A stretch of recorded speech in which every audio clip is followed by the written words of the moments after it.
Mike Erwin. I'm the founder and executive director of Team Red, White, and Blue. So what inspired you to create Team Red, White, and Blue? So it was after my third deployment in 2009 that I went from Fort Bragg up to graduate school at the University of Michigan, and felt very much like a fish out of water. I just spent the 4 years at West Point, and then the next 7 years of my Army life thinking about Iraq or Afghanistan, either thinking about studying and deploying there and coming home. And so when I went to grad school, I really found it, a little bit challenging to just assimilate. But I also found it hard to keep the structure that I had in the military. Like, you had to be there on time, you had to work out, and specifically when it came to working out. In fact, one of my friends who was a Green Beret, he told me, hey, I know you're going up to grad school, like, you're going to get soft on us. In other words, you're going to stop exercising, because, that was one of the ways that I, as an intelligence officer, was able to have some credibility and respect with Green Berets and infantry soldiers, was being, really physically fit. And so when he told me that, I kind of chuckled at it, but then I actually went to grad school and went to Michigan without a military unit.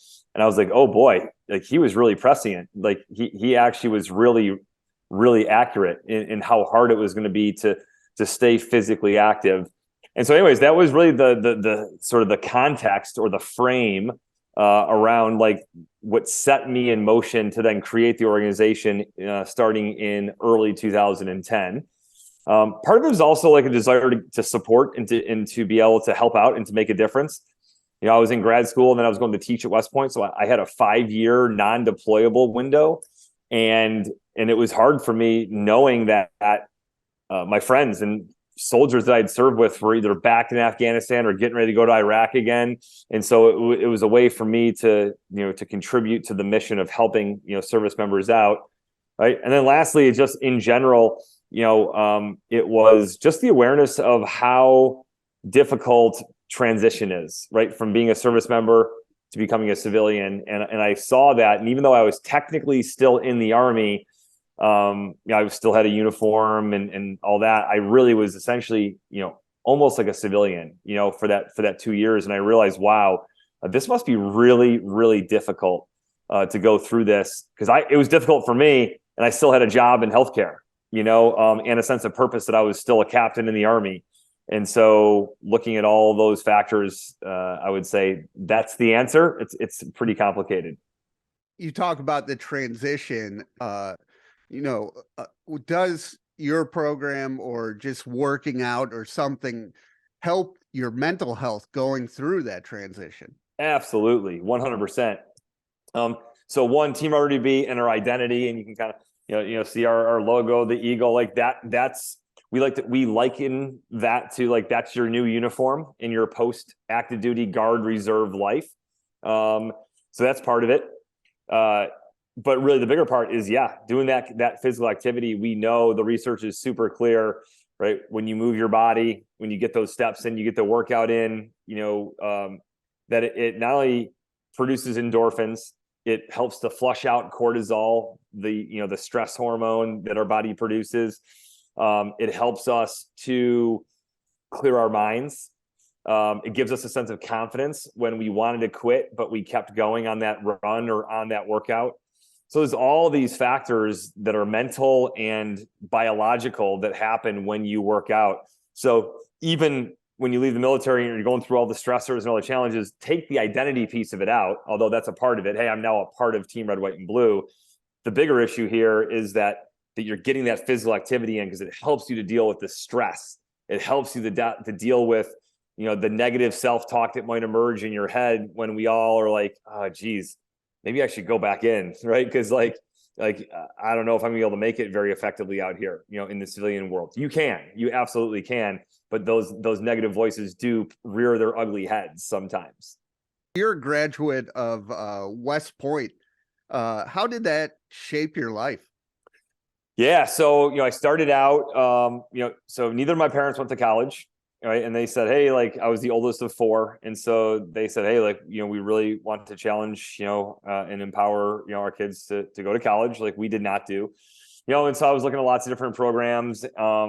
But when I looked at West Point, I was a sophomore for the first time, and I knew that if I had to apply, and I knew that if I got in, that I had to go, because the level of challenge, the bar was set so high in terms of like every day you got to do this. There's military, there's physical, there's academic, there's sports, there's all those things that you are juggling, and I knew that like I had to give it a shot. Not knowing if I would get in, not knowing, you know, if I did get in, like if it was for me, but it shaped the rest of my life on a personal level. You know, my brother and both of my sisters, you know, my brother's a West Point grad. He followed in my footsteps. Both of my sisters married West Point grads. So you know, we have 18 kids between us, you know, and so there's a very personal connection that I have there to West Point is through my family relationships. But it just forever changed my mind to think differently about adversity. You know, my freshman year there, like a lot of cadets, you know, pretty negative, pretty, you know, challenging is the polite way of saying like how I found it, you know, to deal with the stress and to deal with the pressure of cadet life. And, you know, I really started to shape my thinking, right, year after year as I became a sophomore, then into a junior and senior year. And it taught me to be more resilient in my mind, more resilient in my thinking. And it gave me the confidence to know that like I can endure and do hard things.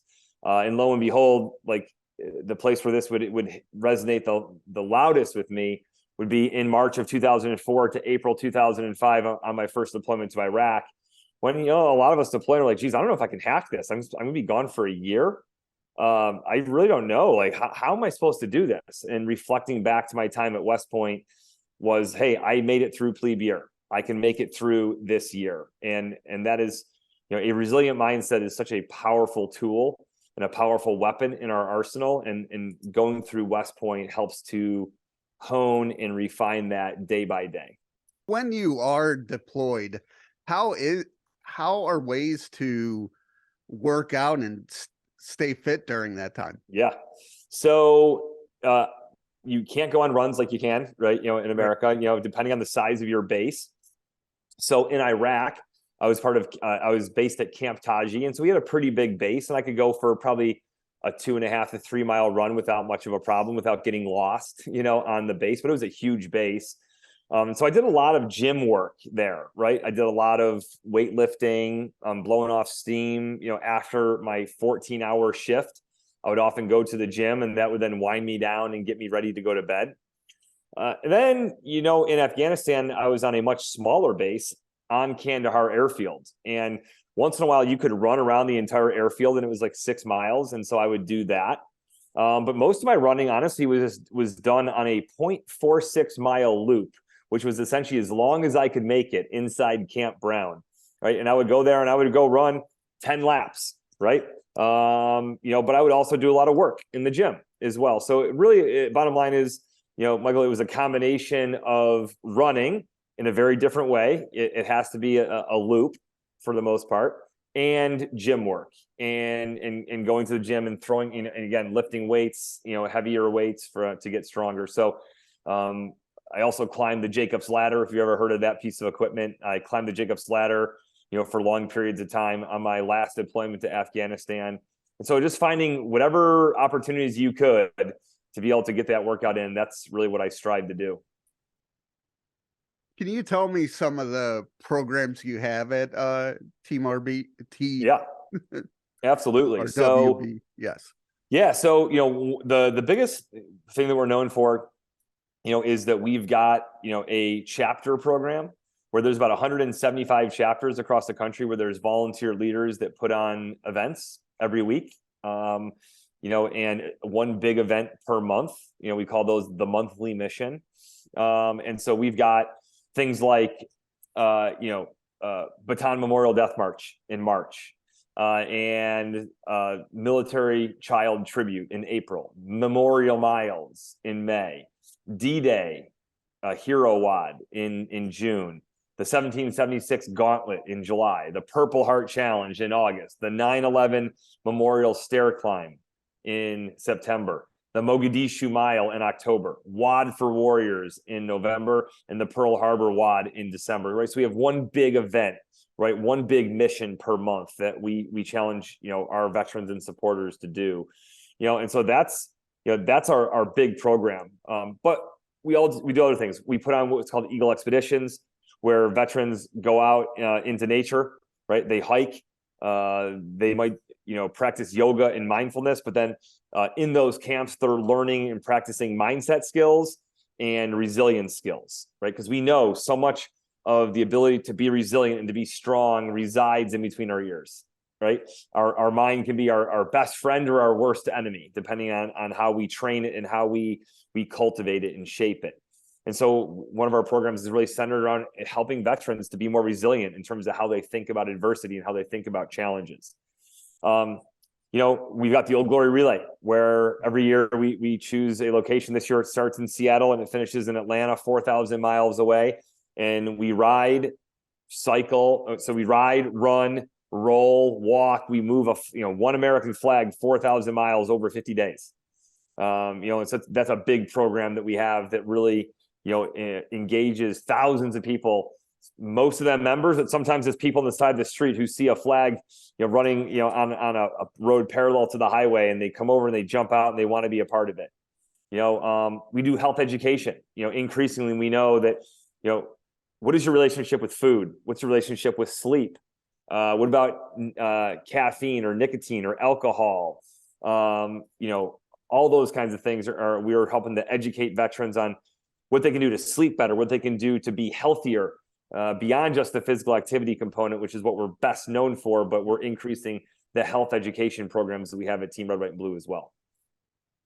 So I was looking up the Old Glory program. How is that every year of, like you said, people just see American flag and go to it? Yeah. Oh, it's amazing. It's absolutely like one of the most inspiring things, like when you sit there, and like you'll be running the flag down the road, and you'll hear people beeping their horn or waving or just like clapping for you, right? And they don't even know, most of them don't even know what's going on, right? But one of the things I talk about the Old Glory Relay, it's not just about the inspiration that you as a veteran or a supporter get by holding the flag and running it for 3 miles or 5 miles down the road. It's the inspiration that you bring to other people that you don't even know, who don't even know specifically what you're doing. They just know you're part of something, and they know that you're carrying the flag out in the middle of nowhere or in this city or in this town for a reason. And I think that's a big thing we need in America. We need, be providing that inspiration to our fellow Americans. And in many ways, like that's a simple way that we do this. I am motivated by a lot of things. So one, I'm pretty high in enthusiasm. That's my number one character strength. So like I'm motivated by the ability to make a difference for other people. I'm a big believer really that like the more we live life like selfishly and focused on ourselves, kind of the you do you culture and mindset, like that's actually not helpful. That's not helpful to us, and it's not helpful to others. It's not helpful to society. I know that we have to look out. We all have self-preservation. We all have to look out for ourselves, right? Like I know that, right? But I'm motivated by making a difference for other people. One of the things that makes me just so happy is when I can connect, a friend that I know to somebody else that I know and say, you guys are going to get along great. You're going to have some awesome things to talk about. You're going to have a great workout. I find true joy in that. I'm motivated, by the future. I'm motivated by, I've got 5 kids under the age of 12, but I think about the future of our country. Like, how do we create, a country that is, one that we're still proud of, that we are, able to, pursue, our dreams in, the American dream that so many people have. And so I work towards that a lot, because it is hard. Like we look at, there's a lot of change today. There's a lot of things going on and a lot of moving pieces, and as I look at the future, I'm certainly motivated to make a difference for children as they're growing up, and becoming adults, so that they have the human skills, the people skills, the resilience skills, the leadership skills that they need to be successful and happy in a world that's becoming increasingly automated, increasingly digital, and look, I think like there's a tremendous bunch of benefits to, digitalization and technological advances and all that, but when it comes to AI and machine learning and all these things coming down the pipeline, I'm very skeptical about what this means for humanity and what it means for us as human beings, because, you know, robots don't have souls. We do. Robots, when they win, they just say, "Yay, I won!" Right? Human beings high five and hug and cry. Right? The emotional aspect of humanity is so important, and so I'm motivated by making a difference in bringing that message to more people. Where do you want to see the organization in the next 3 to 5 years?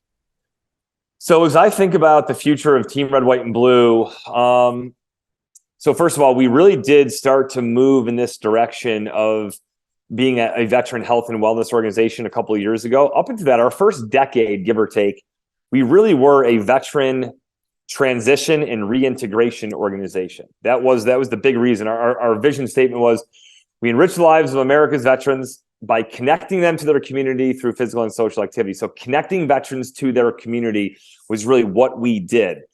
As the large-scale deployments slowed down, as the transition programs that the DoD has got better, the need for a nonprofit to fill that space was getting smaller and smaller. And so we had to look at what we were doing and really what the veteran community needed from us as Team Red, White, and Blue. And it became very clear to us that the health and wellness, the mental, physical, and emotional health and wellness of the veteran community is not good, right? In fact, it's not good across many sectors, of America.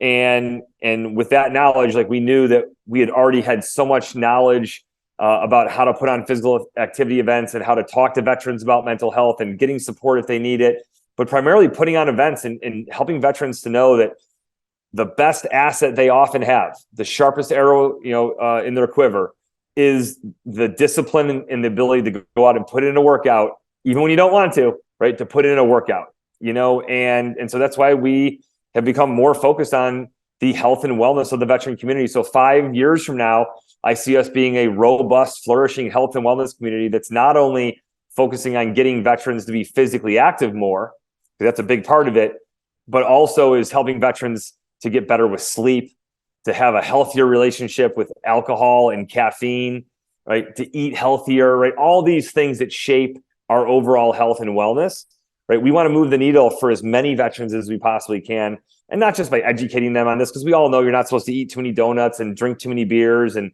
just sit around and drink, 10 coffees a day. We know that, right? But it's got to be, how do you mobilize and motivate people to make those decisions? And that's what we're working on through our community and through the positive peer pressure and the social pressure of being healthier and making healthier decisions for a healthier lifestyle.